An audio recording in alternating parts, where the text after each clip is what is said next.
ನನಗೆ ಮಗು ಕೊಡು, ಇಲ್ಲ ನಿನ್ನ ಜೀವ ಕೊಡು ಎನ್ನುತ್ತಲೇ ಹೆಂಡತಿಯ ಕೊಲೆಗೈದ ಪಾಪಿ ಪತಿ.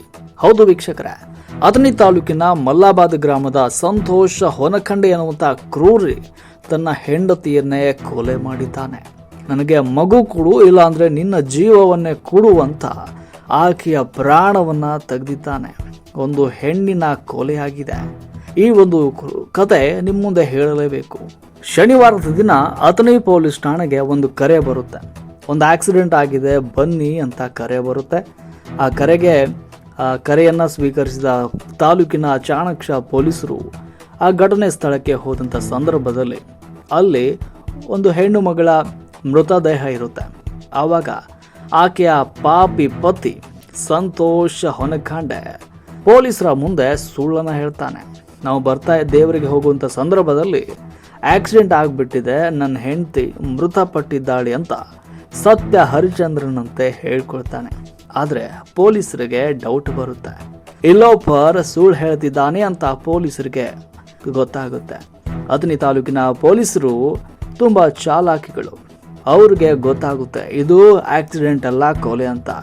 ಆವಾಗ ಆರೋಪಿಯ ವಿಚಾರಣೆ ಮಾಡ್ತಾರೆ. ನಮ್ಮ ಅಥಣಿ ತಾಲೂಕಿನ ಪೊಲೀಸರ ಕೆಲಸ ಅಂದ್ರೇ ಹೀಗೆ, ಅಲ್ಲೆಡ್ರಾ ಅಲ್ಲೇ ಬಹುಮಾನ.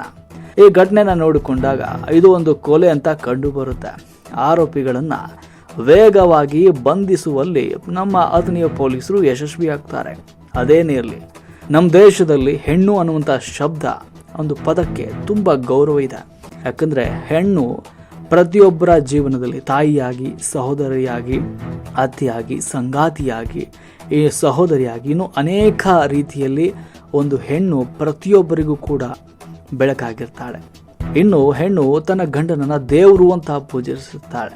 ನನ್ನ ಗಂಡ ದುಡಿದು ಬಂದರೆ ಸಾಕು ಅಂತ ಆ ಗಂಡನಿಗೋಸ್ಕರ ಇಡೀ ದಿನ ಗೋಡೆ ಮೇಲಿರುವ ಗಡಿಯಾರದ ಸಮಯ ನೋಡುತ್ತಾ ಗಂಡನಿಗಾಗಿ ಕಾಯ್ತಾ ಇರ್ತಾಳೆ. ತಾಯಿಯೂ ಕೂಡ ನನ್ನ ಮಗ ಯಾವಾಗ ಬರ್ತಾನೆ ಅಂತ ಯಾವ ರೀತಿ ಕಾಯ್ತಿರ್ತಾಳೋ ಅದೇ ರೀತಿ ಸಂಗಾತಿ ಸಹ ತನ್ನ ಗಂಡನು ಯಾವಾಗ ಮನೆಗೆ ಬರ್ತಾನೆ, ಅವನ ಜೊತೆಗೆ ಯಾವಾಗ ಸಮಯನ ಕಳಿಬೇಕು ಎನ್ನುವಂತಹ ಒಂದು ಆಲೋಚನೆಯಲ್ಲಿ ಪ್ರತಿಯೊಬ್ಬ ಹೆಂಡತಿ ಕೂಡ ಇರ್ತಾಳೆ. ಅಂತಹ ಹೆಂಡತಿಯನ್ನೇ ಈ ಪಾಪಿ ಕೊಲೆ ಮಾಡಿದ್ದಾನೆ.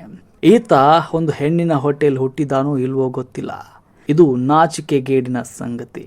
ಇಡೀ ಮನುಷ್ಯ ಕುಲವೇ ಒಂದು ಸಾರಿ ಮರುಗುವಂತಹ ಕತೆ ಇದು.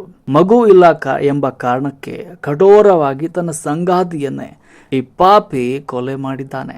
ಈತನಿಗೆ ನಮ್ಮ ಕಾನೂನು ತಕ್ಕ ಶಿಕ್ಷೆಯನ್ನು ಕೊಡಬೇಕು ಅನ್ನುವಂತಹ ಆಗ್ರಹವನ್ನು ಮೃತ ರೇಣುಕಾ ಕುಟುಂಬಸ್ಥರು ಮಾಡಿದ್ದಾರೆ.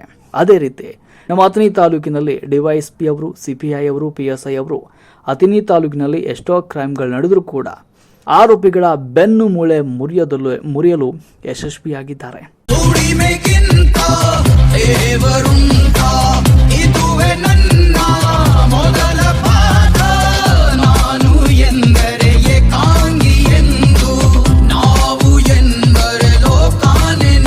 ಕ್ರೈಮ್ಗಳಿಗೆ ಫುಲ್ ಸ್ಟಾಪ್ ಇಡೋದಕ್ಕೆ ಹಗಲು ರಾತ್ರಿ ಎನ್ನದೆ ನಮ್ಮ ಪೊಲೀಸ್ ಇಲಾಖೆ ಕೆಲಸ ಮಾಡ್ತಿದೆ.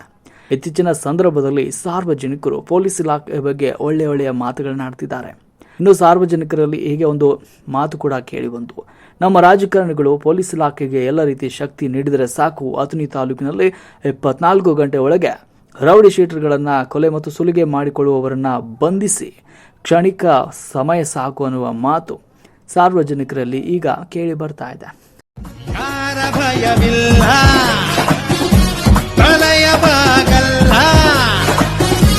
ಹಿಂದೆ ಹೊಡೆಯಲ್ಲ, ಸಾವಿಗದರಲ್ಲ, ಎದೆ ಬಗೆದು ಅಗೆದು ಅಡಿಗಿದ್ದರೀಗ.